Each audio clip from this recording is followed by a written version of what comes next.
Em 2003, os gestores do Sistema Municipal de Ensino de Cajamar, cidade que fica a 38 quilômetros de São Paulo, perceberam que era preciso fazer mudanças nas propostas de educação de jovens e adultos. O primeiro passo foi buscar parceiros. Formar professores que pudessem participar ativamente das modificações foi a etapa seguinte. A iniciativa, em parceria com a ONG Ação Educativa, deu origem ao curso Compartilhando Experiências, Elaborando Propostas. Veja na reportagem. O curso surgiu com a parceria entre a Secretaria Municipal de Educação de Cajamar e a organização não governamental Ação Educativa.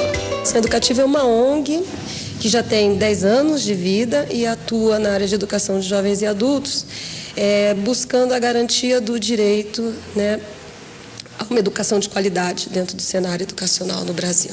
A parceria com a Ação Educativa começou a ser desenhada a partir das demandas da educação de jovens e adultos de Cajamar. Eles nos procuraram para saber se nós, então, toparíamos, junto com eles, reorganizar a educação de jovens e adultos. Eles tinham um diagnóstico. Nós não trabalhávamos com projetos interdisciplinares. Não se pensava na cara de cada escola. A gente sempre estava pegando como modelo o regular. Será que teria que ser os mesmos conteúdos, da mesma maneira trabalhar, sendo que a clientela é super diferente? E tinha uma proposta de garantir uma educação de qualidade, uma gestão mais participada dentro das escolas. Com base no diagnóstico e na proposta, todos partiram para a ação. Então ela foi mexendo nessas frentes. Então pensou-se em rediscutir o trabalho da equipe técnica da escola, diretores e coordenadores, pensando em como acompanhar os professores, estudando para pensar as mudanças da EJA. Uma outra frente é essa, específica dos professores, então, como atuar no coletivo da escola, para os problemas específicos daquela localidade e como também estar atuando dentro das suas áreas. Desde o início da parceria, a equipe da Ação Educativa participa quinzenalmente das horas de trabalho pedagógico coletivo, as HTPCs. Nesses encontros, os professores assistem a vídeos, fazem leituras e, principalmente, compartilham experiências e impressões sobre a prática pedagógica. Então, o todo não é mais só uma questão de chegar na sala de aula e ensinar aquilo que tradicionalmente estava definido. Na verdade, como que o aluno, como é que a gente garante a aprendizagem do que é fundamental para esse aluno. Formar alunos que busquem o que eles não têm na escola. Quer dizer, ele vai sair da escola e ele vai ter que saber onde ele vai pesquisar o que ele precisa. Ele tem que ser um aluno que busca conhecimento. A formação específica dos professores os tem levado a refletir sobre a prática da sala. Então, também fazendo tentativas de trazer para as salas aulas mais interessantes, aulas mais adequadas às necessidades dos alunos, professores que estão discutindo a participação dos alunos nas aulas e discutindo a formação de grêmios nas escolas. Só no ano de 2004 foram mais de 970 horas de formação. Além da presença dos assessores da Ação Educativa nas reuniões, também é feito um acompanhamento do trabalho desenvolvido pelos professores em sala de aula. A ideia é ter o olhar não só do professor sobre aquela prática, mas ter uma pessoa de fora que olha e aponta questões significativas daquela prática. Então, a ideia é, quando volta no HTPC, fazer a discussão daquilo que aconteceu na sala de aula, daquilo que foi visto, daquilo que foi acompanhado.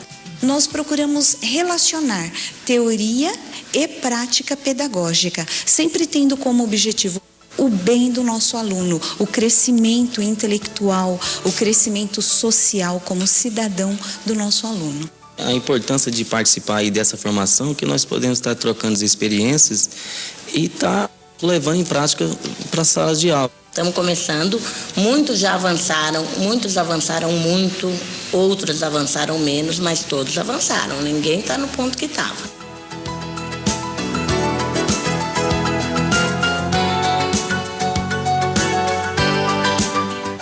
Professora Ana Valesca, nós vimos nesse vídeo aí ONG, uma secretaria, que busca parceria com uma ONG e que vai desenvolver um trabalho com professores de um município.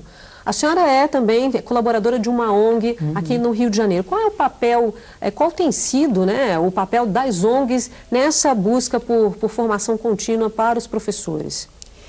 Eu acho que uma coisa que está ficando já um pouco evidenciada ao longo do programa é essa questão de que recursos de formação existem vários e, de certa maneira, esses recursos estão disponíveis, né? Então, me parece que um desses recursos, né, passa exatamente pelas ONGs, né, pelas organizações não governamentais. Eu particularmente, né, nessa ONG que eu colaboro, que se chama Nova América, né, ela atua fundamentalmente na área de educação e direitos humanos, né? E há um programa de educação e cidadania voltado especificamente para professores, em que, através de um convênio, inclusive com a Secretaria Municipal daqui, com algumas outras secretarias de educação, né, se desenvolve esse programa de educação e cidadania junto a alunos da rede pública e junto a professores, né? E o que me parece que é interessante, e aí eu diria que tem um ponto, se aproxima um pouco da experiência da ação educativa, é que a forma de trabalho, né, com professores é aquilo que a gente chama das oficinas pedagógicas, né, e das oficinas pedagógicas percebidas como um espaço em que se constrói coletivamente o saber, né? E que supõe uma parte de estudo, né? Quer dizer, normalmente as oficinas se articulam a partir de determinados textos básicos, né? Que são lidos e discutidos pelos professores, né? Mas que se caracteriza fundamentalmente como esse espaço de troca. Agora, né? a professora que falou ali no vídeo que existe um olhar de fora para discutir o que retorna da HTPC. Me corrija se eu estiver errado, a senhora falou no começo do programa que tem que ter um equilíbrio entre esse olhar de fora e o que a escola vivencia. Como dar uma balança nisso, pôr isso na balança e como avaliar essa situação? Eu acho que o ponto de partida tem que ser sempre o professor, né? Quer dizer, aquilo que ele está, as suas próprias necessidades, né? Eu acho que o ponto de partida tem que ser ele, né? E as outras instâncias têm que, de alguma maneira, responder a essas necessidades, né? Tá certo. Vamos voltar ao Maranhão, falar novamente com a professora Francimari. Olá, professora. Olá. Realmente, quando se fala em fomentar a atualização permanente do professor, e aí automaticamente recai sobre a questão da possibilidade, das possibilidades que tem realmente para fomentar, né, para facilitar com que esse professor realmente se motive, fazer com que esse professor se motive a atualizar permanentemente sua formação, sua educação. E aí recai também na questão, como uma modalidade, como uma alternativa, a educação à distância. Aqui no Maranhão nós temos a Universidade Virtual do Estado do Maranhão, que é uma universidade nova, foi criada há 2 anos, mas já desenvolveu bastantes projetos na modalidade de educação à distância, justamente no sentido de dar continuidade, atualizar o conhecimento desses professores. E nós já desenvolvemos alguns cursos, inclusive incluindo-os tecnologicamente, porque nós utilizamos a plataforma, uma plataforma digital, trabalhamos com videoconferência, nós trabalhamos com material didático impresso também, com CD-ROMs. Então, assim, automaticamente também eles já estão se inserindo no mundo tecnológico, já estão a par das tecnologias utilizadas e como alternativa realmente para que ele possa se atualizar permanentemente, que ele possa ter uma possibilidade de se educar, né, de continuar realmente sua formação e não estagnar, não parar diante dessas mudanças de informações, desses aumentos de informações que o mundo atual vem acontecendo no mundo atual. Obrigada. Professor Roberto, fique à vontade para comentar o que traz a Francimari para a gente. E também eu queria aproveitar e fazer uma pergunta para o senhor. O senhor é ex-dirigente sindical. Isso. Como é que o senhor vê hoje essa organização sindical atuando também para a formação contínua dos professores? Ela é uma formação atuante ou ainda se pode fazer mais? Bom, eu me ocupei do departamento educacional do sindicato de São Paulo, da POSP, durante 7 anos. E esse era um grande desafio do sindicato na questão da formação. Como que a gente podia lá equacionar, juntar, articular a formação sindical à formação pedagógica do professor, né? E isso, através de pesquisas internas com a categoria, com os associados, essa demanda ela aparecia muito nitidamente, que não só o professor queria ter uma formação também sindical, além das questões funcionais ali do professor, jurídicas do dia a dia, ele clamava por uma participação do sindicato na formação dos professores. Então, foi a partir daí que nós começamos a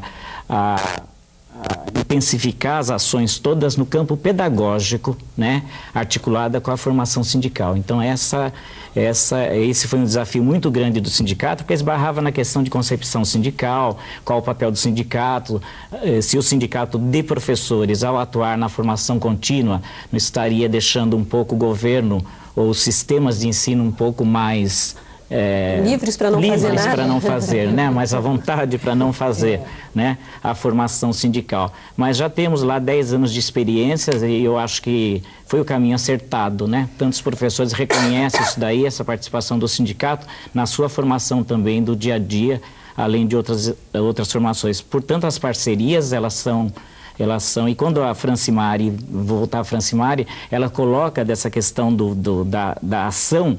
Eu vivo lá no dia a dia também da escola e os professores às vezes ficam incomodados porque às vezes já leram a publicação, artigos e leram bastante, mas o passo seguinte nós temos uma dificuldade em dar, que é o passo da ação mesmo. Pegar toda aquela reflexão, o que se conseguiu através dos livros, dos pensadores aí, e traduzir isso daí no dia a dia da escola, sabe? Na sua prática do dia a dia, na sua sala de aula, né? Então o professor, ele fica angustiado, assim, ele fala, tô lendo bastante, mas e daí? Né? Qual o próximo passo? Então eu acho que o papel da coordenação, da direção é articular isso daí dentro de um projeto político-pedagógico da escola, como nós vimos no vídeo a experiência de Cajamar, que é justamente isso, acho que para dar um norte na escola, né, deixar muito claro qual que é o projeto da escola. Há pouco tempo, a última série que a gente teve no semestre passado, sobre retratos da escola, a gente fez uma entrevista com a escritora Ana Maria Machado e ela deu um depoimento dizendo que não via muito o professor se organizar para cobrar formação contínua do Estado, da secretaria em que ele está inserido. O que o senhor acha dessa afirmação? O senhor acredita que isso não aconteça de fato? Eu acho que discordo um pouco da informação, né, da professora, porque é uma demanda muito grande, o professor quer isso daí, ele a todo momento ele sabe que também que é um buraco na escola, a questão da formação, né? E ele tem essa exigência muito grande também, né? E em todos os momentos, nós, claro que o objetivo maior é que essa questão da educação em si, ela fosse pauta de reivindicação, não só de sindicato de professores, mas de todos os sindicatos, né? E da sociedade em geral, né? Quando nós chegarmos a essa cobrança, eu acho que a gente está empurrando um pouco os sistemas educacionais aí, de ter um olhar mais apurado nessa questão de responsabilidade de todos. A gente já está na reta final do programa, professor. Gostaria de ouvir suas considerações finais sobre o que debatemos aqui hoje. Olha, eu agradeço aí a participação, né? Acho que foi muito interessante e a escola, a educação é um desafio. E eu estou lá com 28 anos de idade, de atuação no magistério, muito mais de idade, né? Muito mais idade do que isso, os 28, mas é um desafio do dia a dia. Uma escola, ela pode ter as características, algumas coisas comuns, mas cada escola é uma escola, cada grupo de professores, cada grupo de funcionários é diferente de uma para outra. Nós podemos ter pontos comuns, né? E é sempre o desafio colocado isso daí na nossa profissão de educador, de nunca desanimar, né? De sempre saber que existem possibilidades, às vezes elas não estão longe, estão muito próximas, mas talvez a gente não tenha ainda conseguido enxergar as possibilidades e traduzir isso daí na prática do dia a dia, sempre visando essa escola inclusiva, de qualidade, democrática, que atenda a toda a população. Ok. Obrigada, professor. Professora Ana Valesca, suas considerações finais. Eu queria reforçar essa colocação do professor Roberto, né, de que eu também acho, o professor tem sede de formação, né? Eu acho que quer dizer, no contato que a gente tem com o professorado, a gente até se surpreende às vezes. Eu acho que o professor, desde que lhe sejam dadas condições, né, e aí eu acho que o papel não só do sistema de ensino, mas o papel da escola é fundamental, né? E por outro lado, de que essa formação seja uma formação que efetivamente responda às suas demandas, né? Quer dizer, muitas vezes, por exemplo, me preocupa às vezes essa multiplicação aí agora, né, quase que se acredita na questão da educação à distância, vai ser a solução mágica para a educação no país, né? Eu acho que não é mesmo. Eu acho que ela é um dos recursos, um recurso importante, né? Mas esse recurso precisa ser adequadamente utilizado, né? O que a preocupa? A proliferação de cursos de cursos, coerentes, de pacotes, né? Eu acho que o que a gente vê por aí muitas vezes é com finalidades frequentemente estritamente comerciais, né? Eu acho que e de fato me parece que não é por aí, né? Quer dizer, então eu diria que para mim duas questões são fundamentais. Uma é essa de que tem que ser oferecidas condições para que o professor, né, efetivamente possa ter uma formação continuada, condições salariais, condições de trabalho. A escola tem que se organizar para isso, né? E tem que haver uma política do Estado efetiva de investimento, né? Eu acho que o sindicato tem um papel fundamental. Eu acho que o Sindicato de Professores aqui do Rio também tem uma escola de professores que eu acho que está cumprindo um papel, né? E, por outro lado, me parece que é fundamental esse outro elemento, que essa oferta efetivamente responda às demandas do professor. Muito obrigada. Desculpa interrompê-la, mas é que nosso tempo está corrido. Professora Maria Isabel, seus destaques para esse final de programa. Eu acho que os dois colegas que acabaram de falar tocaram numa questão essencial, né, que é realmente os professores têm um interesse enorme pela formação, por fazer da melhor forma possível o seu trabalho. Eu acho que encontramos na qualidade do trabalho que realizamos uma grande recompensa, né, pela nossa atuação. Então, fazer bem é fundamental para nós, né, professores. E aí eu queria destacar dois aspectos. Um que já falamos bastante aqui, que é a necessidade de uma política de formação de professores. Dentro dessa política, N parcerias podem ser estabelecidas com ONGs, né, com museus, com instituições que trabalham à distância, mas tem uma preocupação no meio de tudo isso, que são critérios para se fazer essas parcerias. Critérios para a escolha. Não há, só porque se fala em formação contínua, né, não há uma condição sempre positiva dentro de todos aqueles que participam nesse segmento. Então, critérios na escolha é fundamental. O outro aspecto que eu queria colocar aqui é o da atitude do professor. Nós acabamos não falando muito nisso, né? Falamos bastante nas políticas, mas também tem uma atitude do professor, que é este que busca a formação contínua, que busca o aperfeiçoamento de maneira constante. E nesta atitude do professor, eu só queria destacar que pensarmos aí de que maneira vamos atuar é fundamental. Bom, o Salto para o Futuro de hoje fica por aqui. Eu agradeço as participações da Maria Isabel de Almeida, professora da Faculdade de Educação da USP e também consultora desta série. Do Roberto dos Santos, diretor da Escola Estadual Homero Fernando Milano, em São Paulo. E da Ana Valesca Mendonça, professora do Departamento de Educação da PUC do Rio de Janeiro. Eu agradeço também a professora Francimari Macedo Martins, que participou direto do estado do Maranhão. No programa de amanhã, vamos discutir a formação contínua como um dos elementos organizadores do projeto político-pedagógico da escola. Até lá!